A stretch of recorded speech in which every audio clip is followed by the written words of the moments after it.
I'm gonna hit you with a rhythm, so listen from this beginning. I'm spitting for the men and the women who keep on sinning, filling and billing a zoot to pass around and have a toke. Ain't like the Lizzie the politicians used to sniff. Living as a villain, unwilling to ever listen and spilling their opinion whenever there's a drilling. Fulfilling the austerity they keep on instilling. They might make a killing, but we're really the ones winning. Because struggle and strife taught us true kindness. We exchange compliments because we know that they're priceless. Embracing friends, family, old flames and our neighbours. A quick smile goes a long way in making the day of a stranger. Remember to shovel love towards yourself the same amount you gave, because your generosity should never dig your own grave. Make the most out of life and celebrate all the positives. Say I can't believe I did that, more than I should have done this. Good things come to those who wait, yeah sure, but my question to you is, well, what are you waiting for? I said to myself, I need self-confidence instead of self-loathing. I started writing lyrics to help myself begin growing. So like, instead of just sitting on my ass and doing that about it and running rings around the rhymes I think to spit, and I commit to bars because I don't want to quit. I'm a poetry addict more than I hate to admit. Take it in, take time, take a breath, rewind, take a breath, take time to get in your mind. Find out what's missing and do your best living. Who am I kidding? I'm just a poet with a little rhythm.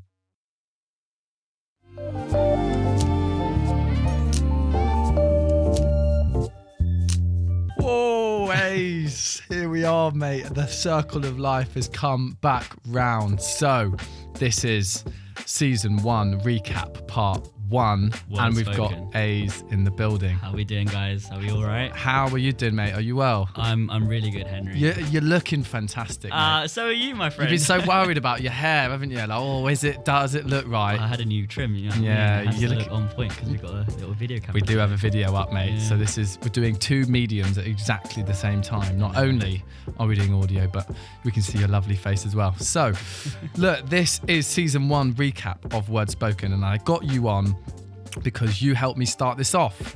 And I thought, why not make this a really lovely kind of like catch up on the podcast so far, and also allow us to kind of give listeners a chance to hear some of the highlights from the episodes that we've had so far. So what we're going to be doing, just to make it nice and clear, is we're going to listen to 1 poem from each of the episodes that we've had so far on season 1. This is part 1, so it's going to be the first 10 episodes. And they're going to be either the first or the second poem that the poets performed, and that's because the third poem is already available for your eyes to feast on both YouTube and IGTV. That's how it's going to go. I brought my man A's along with me. He's here in the building, giggling away. So, mate, we just heard the poem that kicked off this whole thing. It's crazy, isn't it? Didn't we? Yeah. What was it like when I told you I want to do a podcast and I dragged you into my bedroom, the famous bedroom, to come and record one? Did you think, who's this freak? No, not at all. Quite the opposite.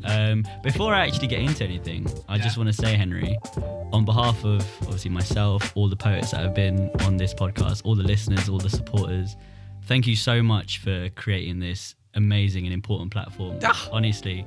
And I've seen you grown, not just as, a supporter of yours, but as a friend and a brother.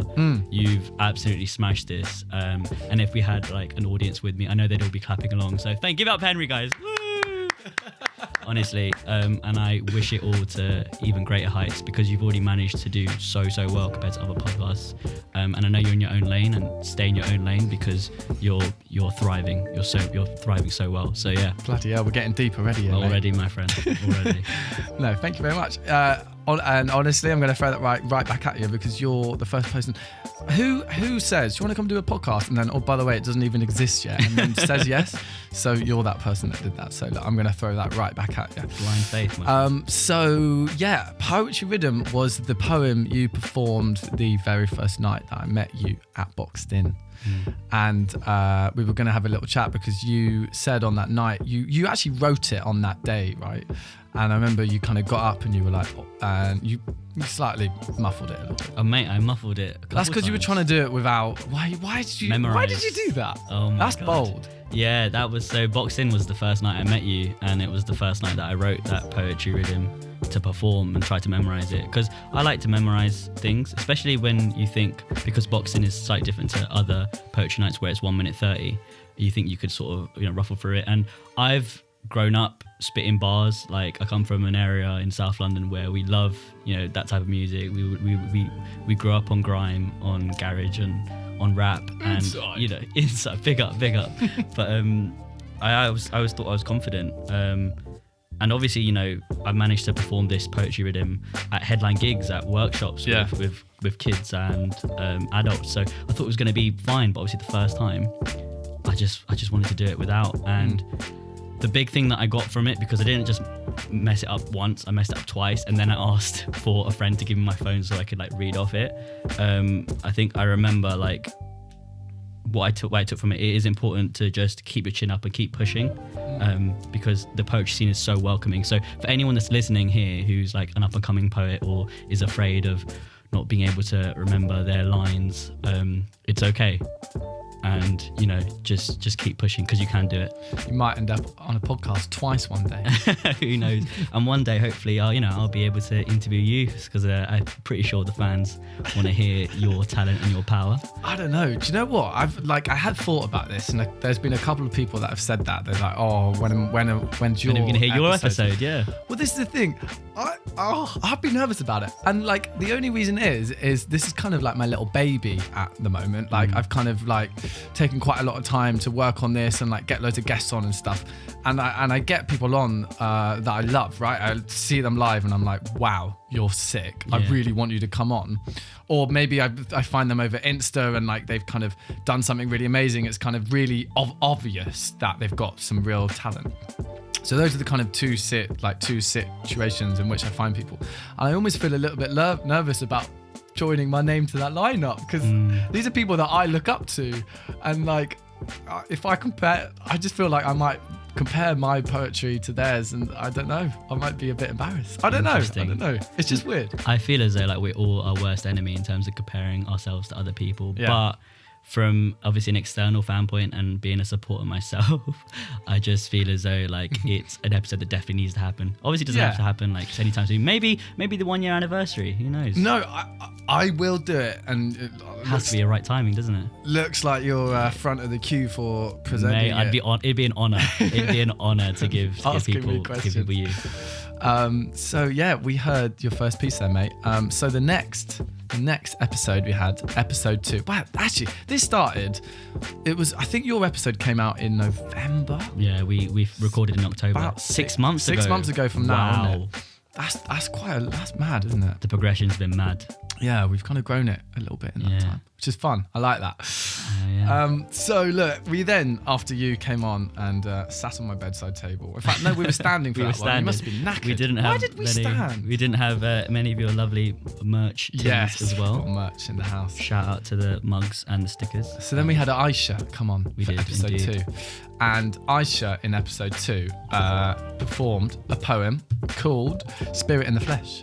And that's the one we're going to hear today. We actually saw her, didn't we, on Monday Quite down recently. at BYOB. Yeah. Shout out to Soft Spoken. Shout out to BYOB. Pick up the whole team, Tanika, Akor, Solomon. Of course. The whole Box Park Wembley. Yeah. Great space. Yeah. We love them a lot. Big supporter of them on this show. Then we had Aicha come on, and she's wicked. She's absolutely When was it? fantastic. How long have you known her? Literally, I knew her near the start of my London poetry journey. Oh, yeah. Met her in the Roundhouse Roundhouse Poetry Slam. She was in my heat and everything, and up close and personal, she just blew the whole audience away. And ever since, I've just seen her grow and grow, and it was amazing to hear that you got her on for the second episode, and she did the same for you and for people around the world listening to this podcast. So yeah, I'm excited to hear Spirit in the Flesh once again. Yeah, it's a really cool piece, and I think the thing I kind of said on the show with her is I love the way she kind of pronounces her words. She's got kind of a real, like, I don't know, it's kind of tone is something you can't force, right? You can't really improve it or even like get worse at it. It's just how you speak. It's natural to you. It's very natural, and hers is lovely in it. It's so nice, and she's also great. She's a great human being. Fantastic. So should we hear it? Do you want to hear it? Absolutely. Okay, cool. So this is Aicha with Spirit in the Flesh. Everything I want is already mine. I'm claiming it. I ain't wasting any more time. I've already dreamed what life has in store for me, and I am so ready. I can feel the Mediterranean seas, the tropical breeze, the sand under my feet. Okay, I can't really. But I swear, if I close my eyes hard enough, I can start to hear it. If we're going by Einstein's words, time is an illusion. What's going on is only going on because we're standing in time. We can see it moving. I know it sounds confusing, but basically all that will exist already exists. And this energy I'm trying to manifest. So if you ask me if I'm single, I'll say, nah, my man's not too far. He's just gone to get the car. And yeah, I got my dream car. It's just waiting for me still at the store. This year, I'm all about knowing, not believing. I don't need to know the ins and outs. All I know is what my mind allows. So I'm thinking about that house, that dream husband and that solution. I'm thinking about the happiness and health of all my loved ones. I am a piece of God manifested into human form. I am gold found in the Whitwater Strand mine. I am the planets, the moon and the stars as they shine. I am divine. Like, seriously, every single one of us is infinitely divine for the simple fact that we are human.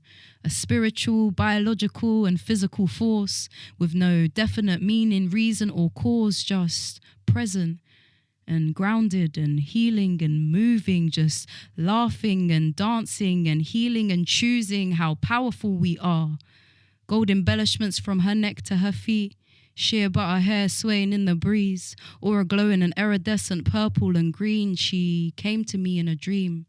But when I say she, what I really meant was me, a higher me, celestial being me, ancestors guiding me, every experience I've had, every situation, good or bad. She reminded me that my angels have protective forces surrounding my being and not to get lost searching for life's meaning. Her hand reaching over to me to place her finger onto my third eye. Be still, she says. Be grounded. Be present. This thing you call life is nothing but a blessing. There are no limits to the heights you can fall. There is no ceiling to your potential. Your physical being is only a vessel. Be still. And so I did. And so I give when I can. I laugh in the rain. I switch through the lanes. I heal through the pain. More money, more problems. It's been said for a reason. So before I check my bank account, I'm thankful that I'm breathing. I'm thankful that the tides are still forever in my favor. Because if they weren't, I wouldn't have been blessed enough to wake up, to open my eyes, to see another sunrise, to feel the temperature dip as the day turns to night. The grass won't be greener on the other side if yours is watered right. And I'm making damn sure I'm watering mine. So I say, everything I want is already mine. I'm claiming it. I ain't wasting any more time. We must stop telling ourselves that we are oppressed and start reminding ourselves that we are blessed. They can no longer shackle our strength. The most powerful weapon we possess is the light within our chest. She came to me in a dream. But when I say she, what I really meant was me. Her words, the highest frequency my ears could have heard when she spoke. Be grounded. Be present, be still. This thing you call life is nothing but a lesson.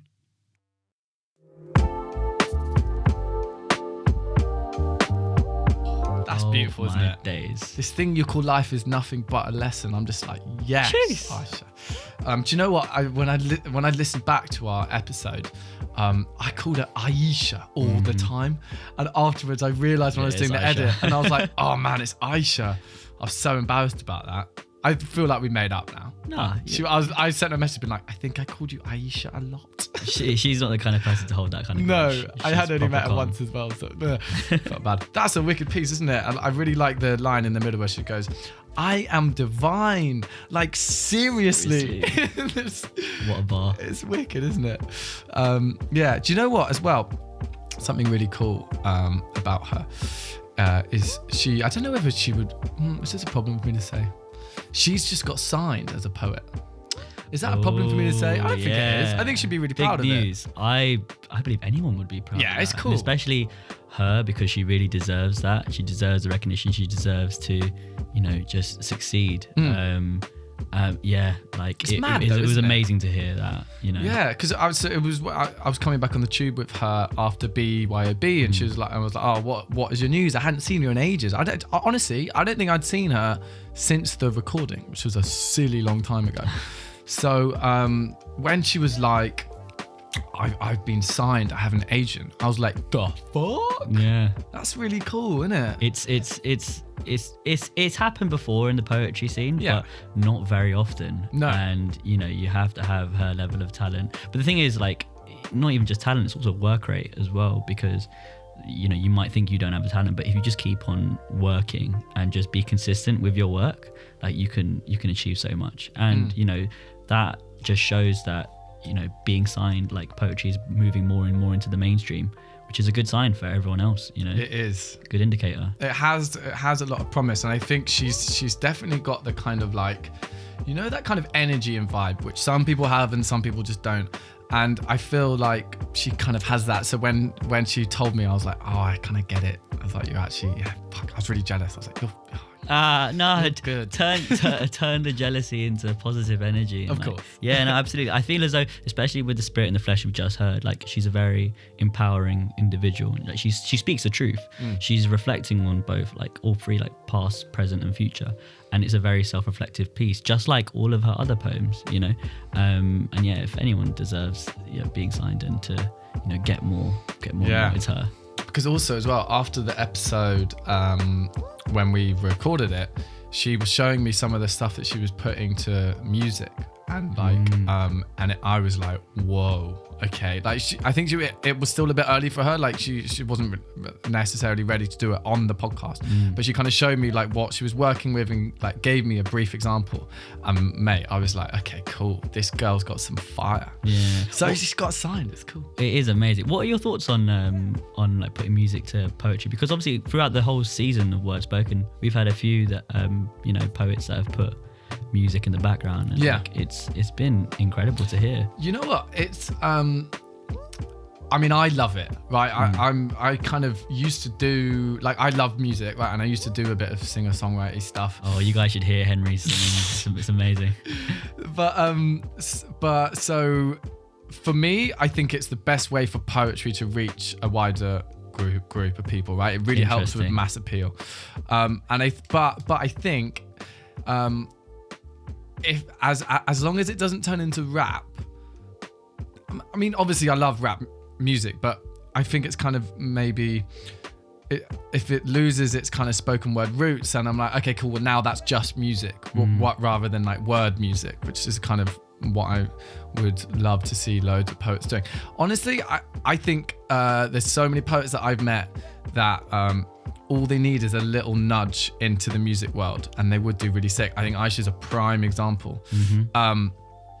But it's not that easy because you need to know like a producer, and it's not cheap. Things. Sound engineers, A&R, pay for studio time, equipment. It's not cheap.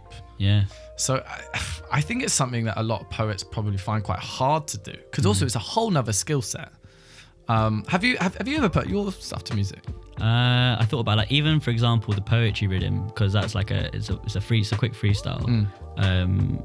And that could have easily been done to music, to a beat, because like I said, I've grown up with beats all my life. But being a spoken word artist, trying something different, and also trying something like more lighthearted to the usual like deep, dark poetry that I usually come out with, it was a bit of a refreshing challenge. And I feel as though there are so many like lines that you can pass to try and experiment with your art, but as long as you're comfortable with what you're doing and just having fun with the experimentation and the process, like, you don't ever put yourself in a box. Just try as many different things as possible, or just try, go for quality rather than quantity. I feel as though some people, like, they fall into the trap of just producing poems or producing songs for audiences and like to get recognition and validation, but you don't need that. Just do stuff that's true to yourself, and people will follow that. I think one of the conversations which has come up quite a lot on the show is how can we help grow this scene, and how can we help more people make a bit of money from this, because it's not easy to do that. And I think music's one way, isn't it? It is kind of sad because it does in some way take it away from poetry, spoken word, like someone saying a poem, and it but I just think it's more entertaining. I don't know. I just like it. Yeah. But it's hard. And also, it's quite easy to do it wrong. Yeah, it Like, can be. if you just do a poem, Subjectively wrong, by the way, guys. But yeah, yeah, no, true. Yeah, so no, but like it's about finding the balance. You've got to find you have to find the right balance, Exactly. and also doing something which sounds original. Again, like if you just find like a YouTube video that's just like really generic and just do something on it. I don't know. The music has to add something.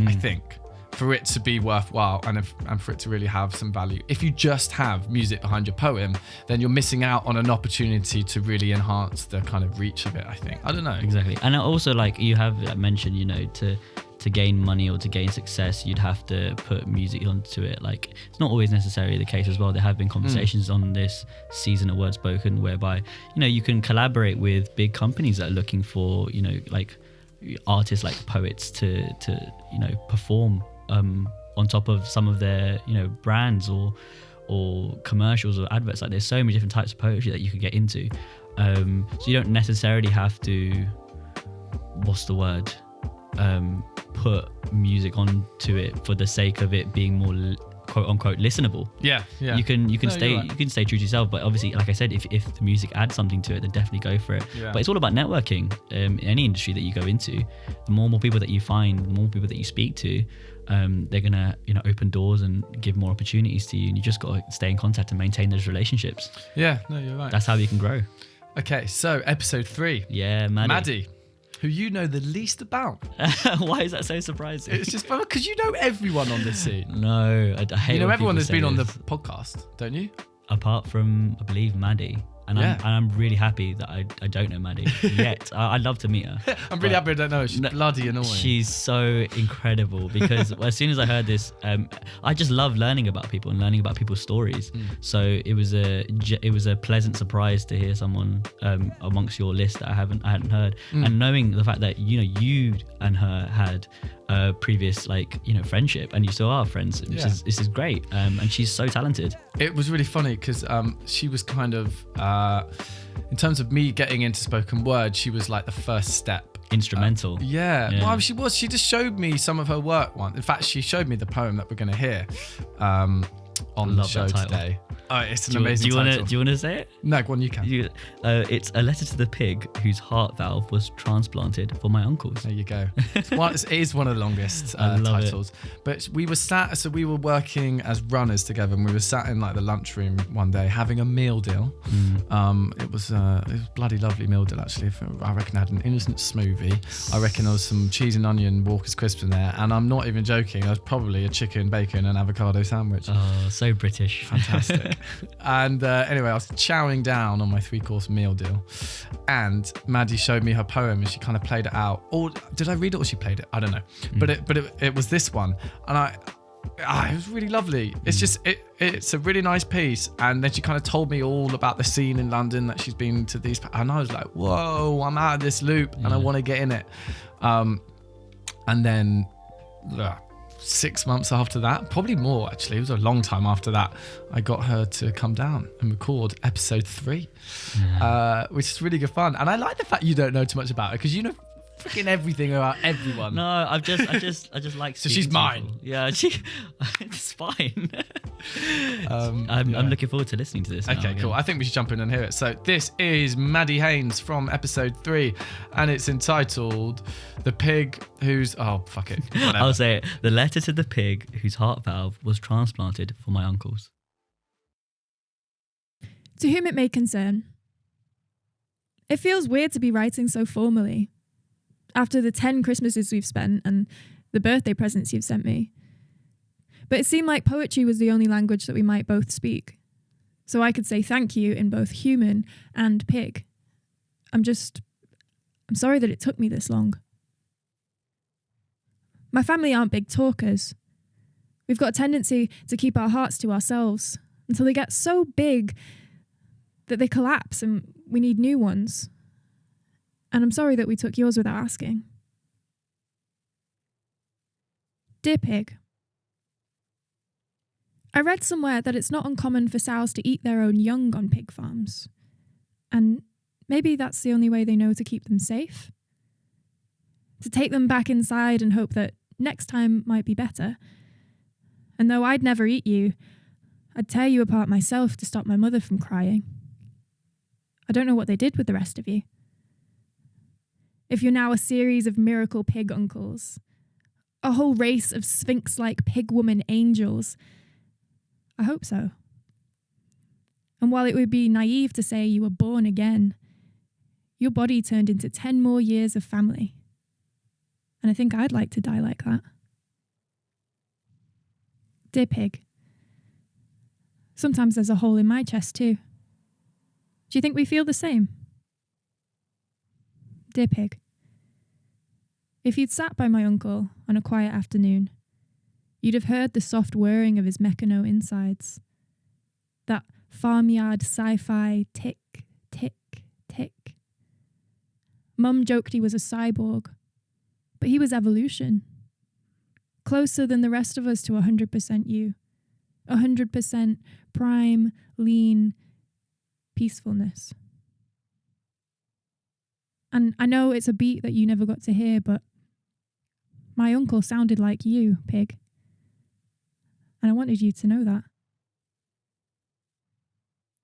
When my uncle's porcine song stopped ticking, my cousins made his ashes into jewellery, and they wore them so that he could be everywhere they were. Pig and man. Inseparable now. Indistinguishable. And so loved.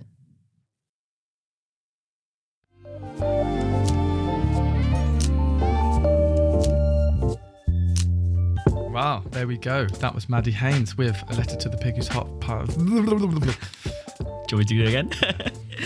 Letter to the pig whose heart valve was transplanted for my uncle. Cheers. It's a lovely poem, and she was a lovely person. Yeah, with a very soothing voice. Again, another soothing voice. It kind of puts you to. She does. We had a conversation about this as well in her episode, but she's done she's done a couple of like one-woman plays. I've seen, and Instagram, they're really funny and good. So I urge people to go down and check them out. But what I think she brought to her poetry is that kind of ability to really control her voice for the setting in which she's in, and she just kind of delicately utters those words, telling you about obviously the heart valve that was transplanted for her uncle. It's a deep situation, and I feel as though like having that kind of voice coupled up with a very personal experience, like not many people can achieve that, level of impacting a listener, Yeah. And yeah, she talks about so many interesting points, and I don't know, I just love personal stories in poems. Yeah. That it really, really means something to them. One other thing that was quite funny about this one is by this point, I think I'd finally got my grandma subscribed to the podcast on her iPad. Oy. And she, it kind of taken a little while, and she wanted to tune in. Shout out to my grandma. Shout out to Henry's grandma. To Joan. Big up. Anyway, so I'd kind of just got her on, and she was listening through, and she's listening to that episode, and the very first line in the very first poem that she performs is, here are some of the things you might say if you caught me masturbating to the moon, right? And it's all a poem about her masturbating to the moon. And we then have a right giggle about it on the show itself. And my grandma listened to this whole conversation about me talking with Maddie about masturbation.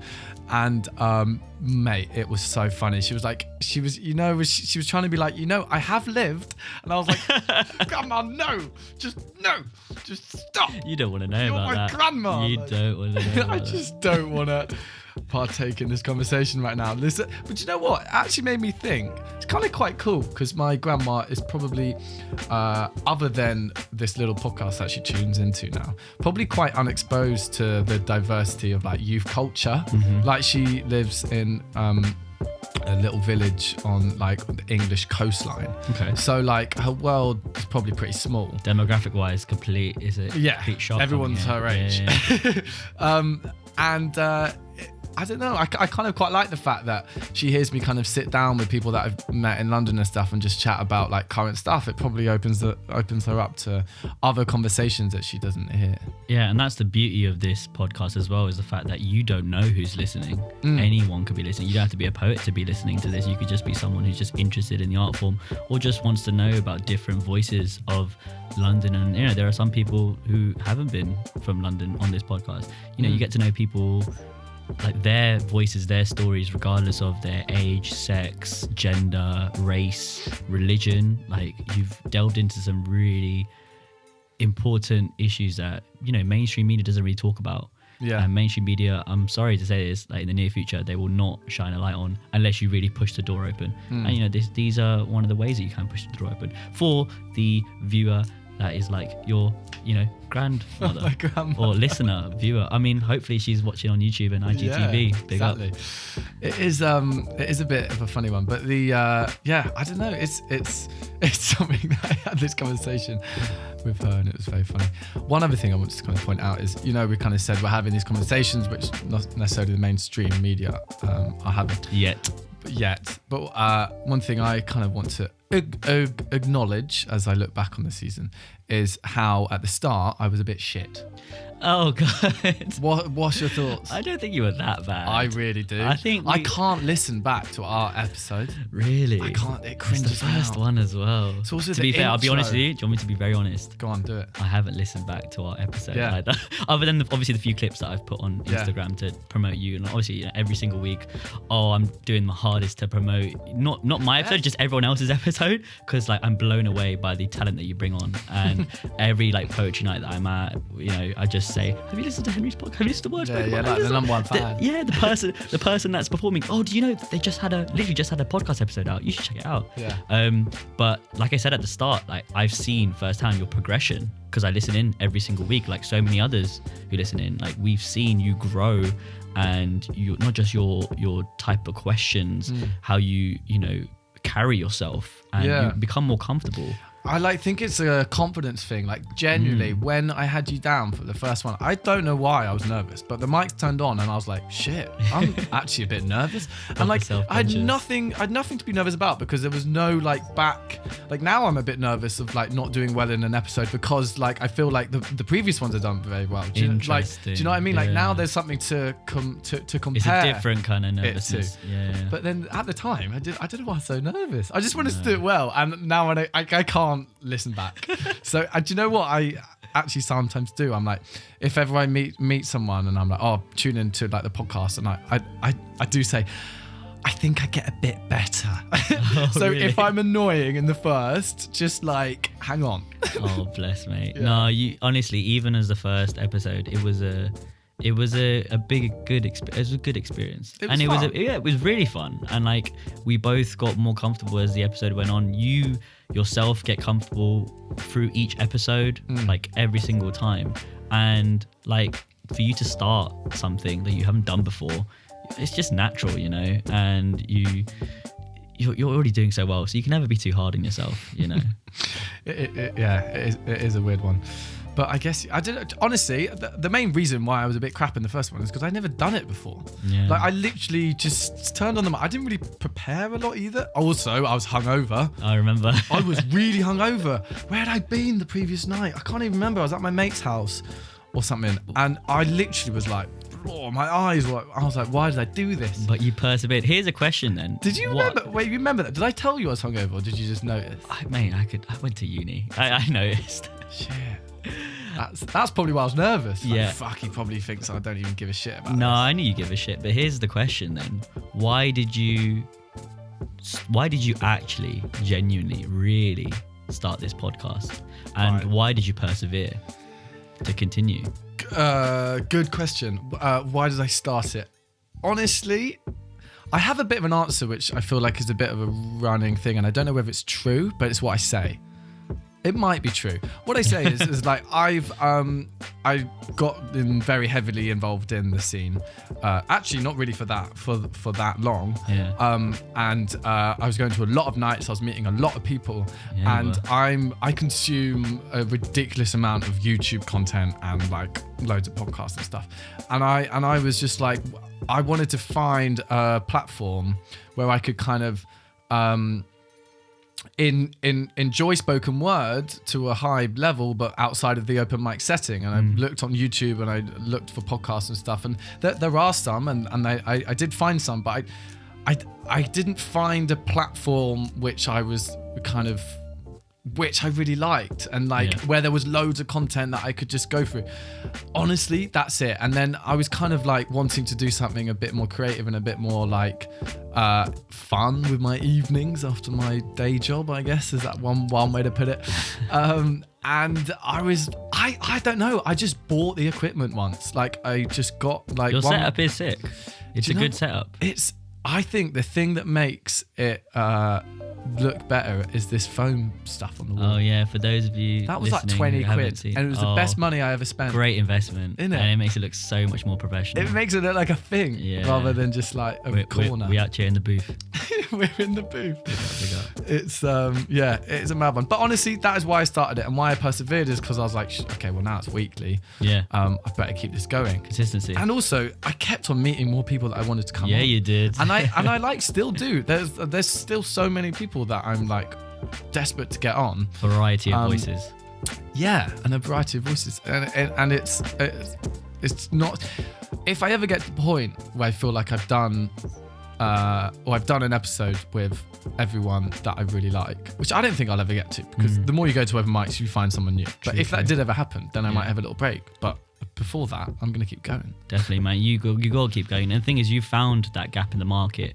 So for whoever's listening to this right now, you're quite fortunate, because again, not many people know about this stuff, but they are getting to know about this amazing platform and art form. So if you are listening to this, please tell all your friends and family to tune into the Word Spoken podcast. You can find this platform on Facebook, Instagram, Twitter now, right? Twitter now. YouTube. You're on it, mate. Did you hear what I did last week? So we're recording The shout outs, Oh, innit? mate. One of them. What? Oh god, it was bad. You didn't tell me that you had Twitter, otherwise I would have been on it. I launched my Twitter page being like, right, the first 10 people to follow me are going to get a shout out on the next episode. Yeah. Being like, probably going to get loads of followers, and just the first 10. Do you know what I mean? That was quite an arrogant thing to put out. It's all right. You know, the first 10. And I got 7.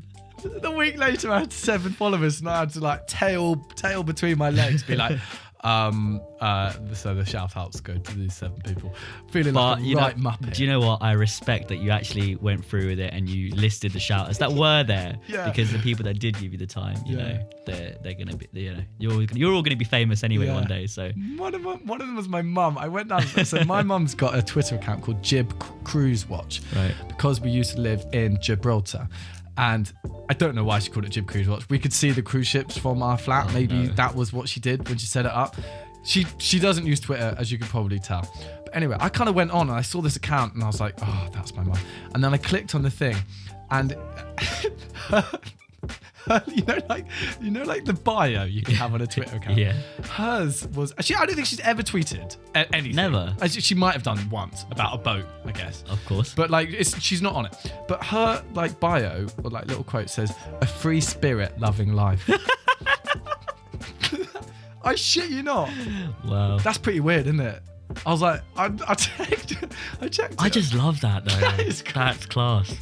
That's fucking I class. literally couldn't believe it. Okay, look, we're talking nonsense. Let's speak about Ifti. He needs to make up his mind. Man I like think it's Iftikhar. Ifti now. I think it's Ifti now.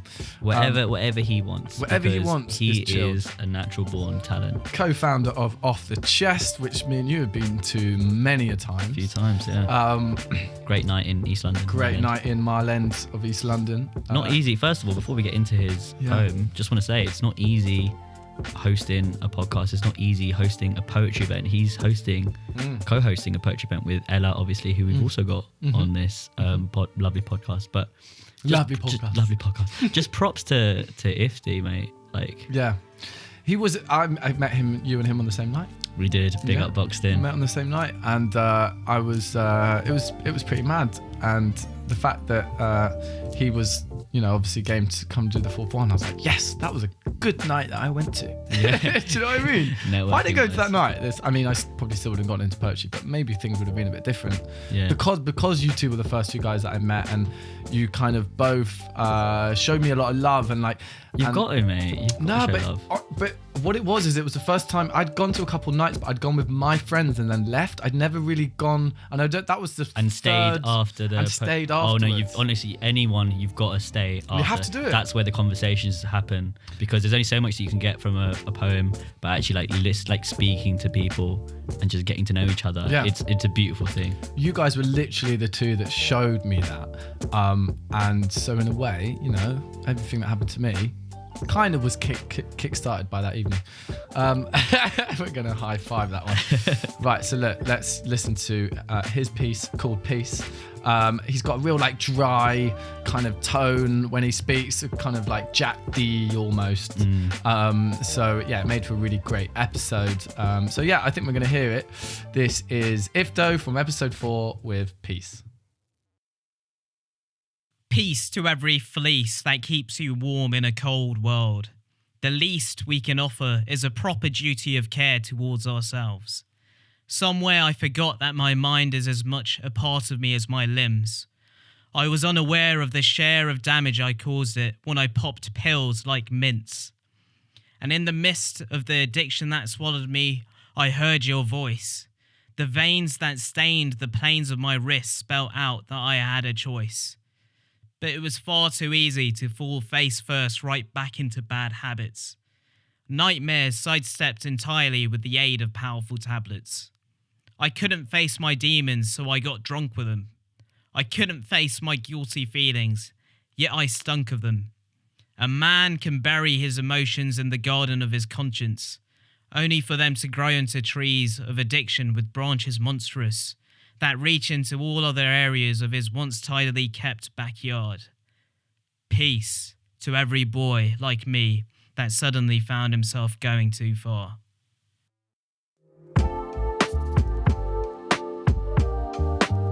Okay, that was Ifto with Peace, and that was, again, a wicked piece from a lovely guy, and he set up a brilliant night. So if you're listening and you haven't been to Off the Chest, what are you doing? Give them a follow at off_the_chest. They run a monthly night in Ealing. That's not in Ealing, it's not in Highland Ealing. Cafe, Mile End. In Mile End, and they once did a Off the Chest Goes West in Ealing, which is really good fun. Which is where I recorded actually a live version of this podcast, which is going to be out. It's probably out already. Be out by now. It's going to be out by Yeah. now. I've got to remember the timings, don't I, when I do this? Mate, it's your rules. You can do whatever you want. I do record ahead of time to keep myself organised and not stressed.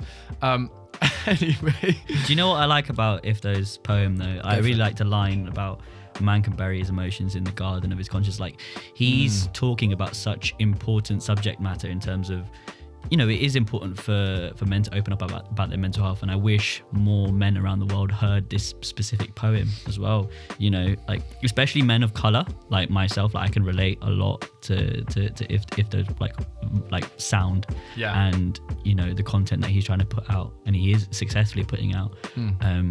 So yeah, just never bottle it in. Always speak to someone if you ever need help or advice, and there are like loads of a list of different phone lines and signposted help centers that you can go to and just access. Like, we are very welcoming, and we're very like there for you, not just in poetry but around the world. You've just got to be willing to tap on someone's shoulder and just be like, I need help.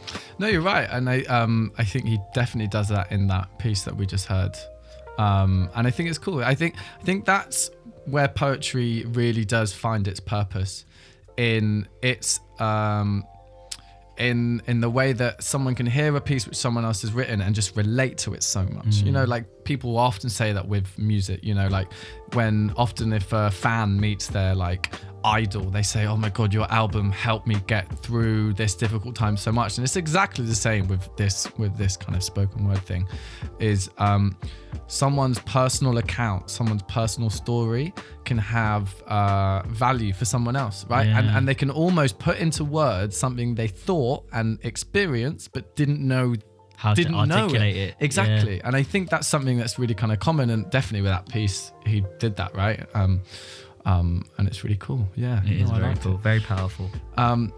We have got Mr. Bruce, Man like Benny Bruce. Benny Bruce, My G. who went to your school. Yeah, you didn't know that, did you? I didn't know that. I don't tell you how I know all of these You people. see, you know everyone. No.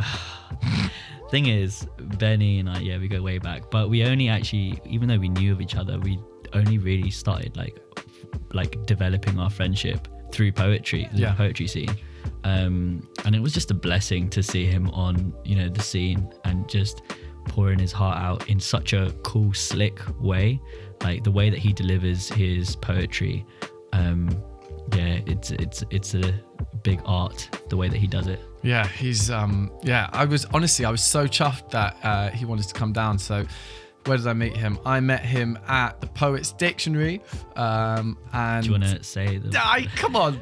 Poetclopedia? Poetclopedia. Not Poeticlopedia. So that's another thing that I think by episode 5 I'd said that wrong so many times. I was like, I'm just so embarrassed. You're not the only one though. Innit? Like everyone. It's also not a bad name or a hard name to pronounce. It's perfectly fine. Yeah.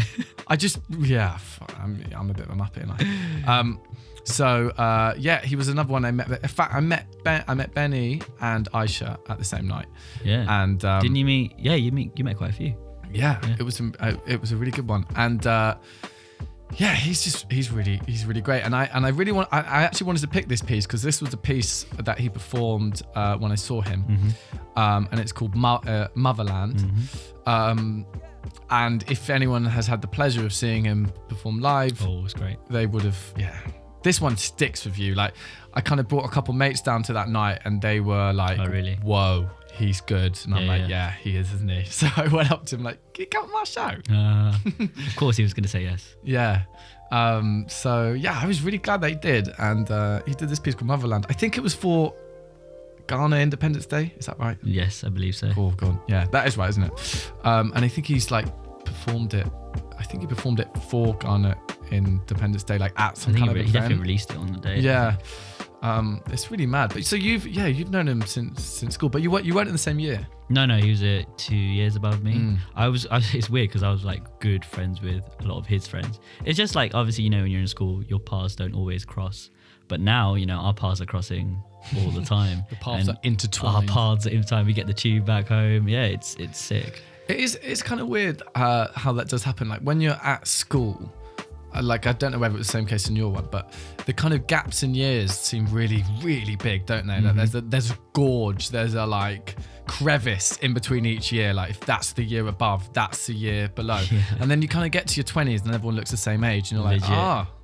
actually we're all the same. And Yeah. like, it doesn't really make any difference. But you don't realize that when you're a kid. Not at all. You hold a lot of value to the year groups. Yeah, and there's also the fact that like kids nowadays are just looking like they're proper grown adults. I'm just thinking, wait, what? And also obviously in the poetry scene, like I said earlier, like, it doesn't matter what age you are. For example, like you could just be spitting poetry and everyone would resonate with it. Do you know the name of that guy that performed at BYB this week and at Chocolate, who's 16?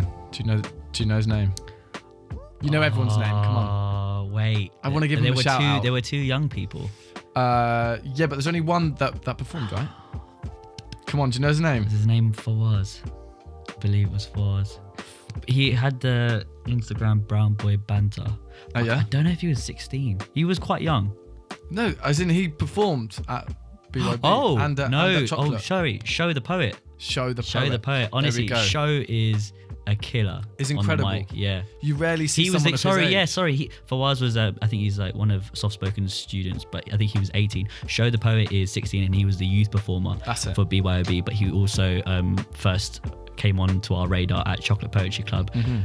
Chocolate Poetry Club's opening in Clapham. And yeah, he blew everyone away with his realness. It was wicked. You don't see someone of his age have the kind of confidence, Courage as well. and courage to stand up in front of a room of strangers essentially and open up. But also his writing was really good. He's a proper talent. 100. Like, he's on it, especially with the social media. For a kid at that age to just. Oh, is he really good enough? I actually don't think I follow him. I'll definitely follow him. Follow him at Show the Poet. Follow each other, support each other, spread the love. Like, it's important. It's the only way that we can grow. Do you know what? I think he'd make a good episode, wouldn't he? Oh yeah, 100. I think more than anything, like I definitely want to keep the lineup as diverse as possible, mainly because it just keeps the change in voices. I don't know, just makes each episode more interesting, right? And I think to have to kind of do that by age as well would be quite cool. So have him on and maybe have some older poets. I don't know. So here's a question that I've always wondered. When you are picking your poets or artists to come onto this podcast, do you think about, because obviously, like I said, it's a very varied and diverse, obviously everyone knows this, it's a very diverse lineup. Do you think about things like, oh, can this person be different to that person? Or do you think about what makes them unique? Like, how do you choose people? The main thing I think about when I'm kind of looking for people to come on is, so if it's happened via me seeing them live, which is probably 90% of the cases. All the time, nearly all the time. Yeah, normally people I've met and seen live. So the main thing that I look for is that person or is their poetry engaging? Are they and then as well, if when I go up to them and have a chat with them, are they kind of people that give? So you kind of meet some people that are maybe, I guess shy is not the right word, but or keeping to themselves isn't that right either. I don't know. I just think you kind of meet someone, and if they just lay their cards on the table and they seem to be 100% themselves and they seem very comfortable, right. I just that bit makes me think, well, okay, I know this conversation is going to go well, because most of the times the people that come on, this will be the second time I've met them. So I need to know essentially that if I have a conversation with someone, that it's a good back and forth, right? And that's not with someone you meet on the street, that might not necessarily be the case. So those are the two kind of things. And then apart from that, in an ideal world, I would have it as mixed and as varied in terms of race, sexuality, gender, age, blah, blah, blah. Age is the one I'm missing out on, which is why I actually wanted to mention this guy. Because everyone's been pretty much No, you've had mixture of ages. Yeah, true. But I think it would be cool definitely to get someone that's 16 on. Definitely. That I haven't had. But I don't know, honestly, I don't really know. And also I feel a bit bad about this as well, because there's loads of people that I've met on the scene and loads of people that I really, really like. I know what you're going to say. But I just feel, it's just really hard because I don't know what makes me think someone will make a good episode or not. Yeah. Like, I've kind of said it just then, but that's just a hunch, really. It's to do with you. Trying to put it to words. But I hate that, though, because I don't want people to think that I'm sat at the back, like, writing notes, like, ooh, no, they're crap. I can assure you guys, Henry is not doing that. No, I'm not. Like, no. I'm really not. I always look for the best in everyone, but I hate the fact that I like, if I ever go, which I have been doing recently with my little word spoken t-shirt on, Shout out. merch. But if I ever do that, I don't know, because the main reason I don't like it is it probably appears quite arrogant that I feel like I have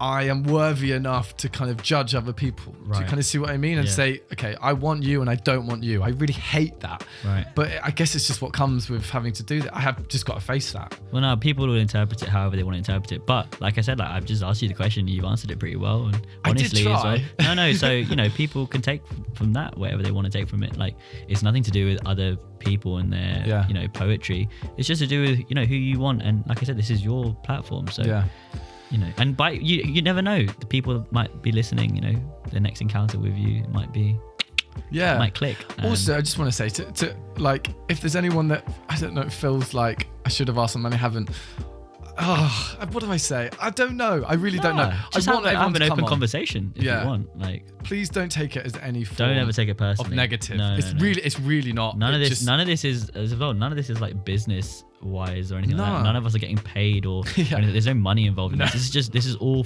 purely for the love of poetry. So I mean, if you love poetry and if you love spoken word, just enjoy it while you can. Yeah. Because we don't know what the world can what can happen. We don't. Okay, right, look. So, Mr. Bruce, episode 5, his piece called Motherland. We're going to hear it now. It's a Yes. beautiful piece. I hope you guys enjoy it. Yeah, here we go. I'm a child of the motherland. Adopted by the West so that I could get an upper hand. You see, my parents, they always thought that in order to progress, you need to live in the West, and their opinion was somewhat partisan. You see, they thought to get the cheddar and the parmesan, you had to be from the place that originated Arsenal fans. Where bangers and mash was a delicacy you don't eat with hands, and boy, if I greet you with my left hand, we can't be throwing hands, then it's that real. But what was false was the idea that the UK was a utopia. What was false was the idea that the UK was a Garden of Eden where the streets are filled with gold and we all walked with freedom, because in reality, the streets are just filled with pennies and coppers or coppers and chewing gum. But then I guess I'd rather be in a place where the streets are filled with coppers and used gum than somewhere like America where it's just filled with coppers that use guns, particularly on a demographic with a darker pigmentation. But that right there, that's another conversation. Because you see, what pains me is going on BBC and ITV and then seeing news of another IC3 or an RIP, because when I look into that box, I see the reflection of a person that looks just like me. So you can see that it physically burns me when the media and the press just give it the 3rd degree, despite the fact that there's people that look like me in uni trying to work to get that 1st, 2nd or even 3rd degree. You see, for a long time it was hard to be from the motherland. But now the children of the motherland can walk with their fists up and have the upper hand. The game is a game, and we're the players that are changing it. I'm talking sports stars and superstars, lawyers and doctors, entrepreneurs and engineers. There's a change in the atmosphere, and can you smell that? That's the smell of young kings and queens walking through this life smelling like cocoa butter and success. Get used to the stench. You see, we have the foundation to impact future generations. And we can fulfill the hopes and dreams of ancestors that went through forced or unforced migration, because not all superheroes wear capes. In fact, I know a couple superheroes that wear kente. And Pele forgot about my Nigerian friends because they know a couple Wonder Women that wear gele. See, I'm talking about the mums and the dads, the aunties, the uncles, the grandparents that fought, sacrificed and worked with a work rate like N'Golo Kante. So I'm telling you, be inspired by your roots as if you're the descendants of Kunta Kinte. And so here's some food for thought from Warren Buffett. He said someone is sitting in the shade today because someone planted a tree a long time ago. Denzel Washington also said, don't aspire to just make a living, aspire to make a difference.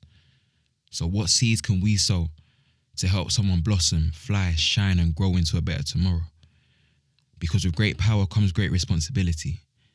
And you might know those as the words of the uncle of Peter Parker, but I envisage that as the actions of Kwame Nkrumah. Because when Ghana got independence, he said we must set an example to all of Africa. But this is a new generation, and we can set an example to the whole world because we are a new breed with a whole different caliber. So like I said, yes, I was born in Britain, but I am a child of the motherland. And now the children of the motherland should walk with pride, like how no others can.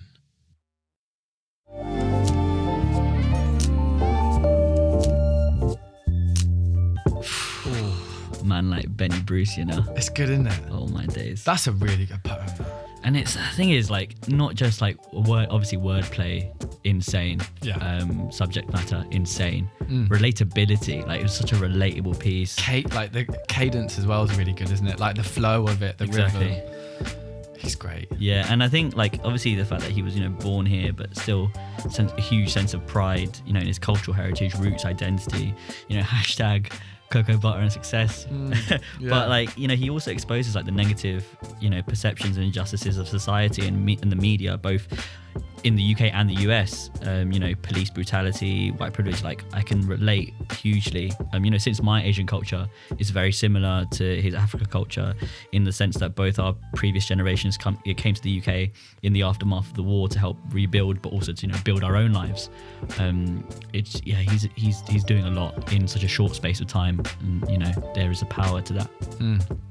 I honestly think he's such a talent, and I think honestly since the show, I saw him at the event which you were speaking at a couple of weeks ago, and Or the mentally aware event. yeah, and that again was the first time I'd seen him in a while, to be fair. And we had a little catch up on all like what have you been doing since, and it's kind of great to see his kind of growth since the show. Almost like he was doing a lot, and I've seen a lot of stuff on Insta, you know, and it's just great. It's great to see people grow. He's a super talented fella. Yeah, and again, he's a big advocate for, like I said, he supported me on my mentally aware health awareness panel, because he's a big advocate for mental health. And again, another person of color opening up about their emotions. Like, me and him have had so many conversations in the background, and he's had conversations with you, and you know, through his poetry, he does a lot, and people need to listen to him. People need to listen to all these poets, because they've all got their own voices and stories that are, you know, mega vital. No, you're right. It's I think you're 100% right. So look, we're coming up to an hour, mate. Are we? And so I think what we're going to do is we're going to call this part one. I like the sound of that. So just to give people a little break, a little bit of a rest, and then we can do the next 5 in part 1, part 2. Yeah, your rules, no rules. We can do whatever we want. It's a bit makeshift, but you know, for like an hour is a nice amount of time. So if you're listening to this, you know, go and put on a cup of tea, have a little rest or whatever, but come back, because part 2 is going to come bam in your face, and we've got 5 more wonderful people coming onto the show. Well, they're not coming onto the show, they've already been. Show, but we're going to hear their lovely words.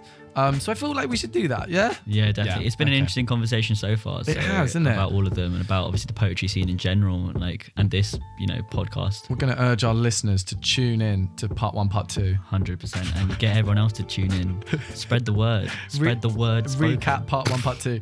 Okay, so yeah, we're going to have a little break now. Thank you all for listening to Word Spoken. Make sure you give Mr. A's a follow if you haven't already done that, actually, at A's Poetry. No, I've changed it now. What? What do you mean you changed it? It's official now. Oh, you did. Wait, is that? But you follow just changed the Word tag. Spoken. Forget about me. Follow Word Spoken podcast. Yeah, follow Henry. Follow it's at with Beckwith. Yeah, all right. We're giving each other little weird shout outs now, aren't we?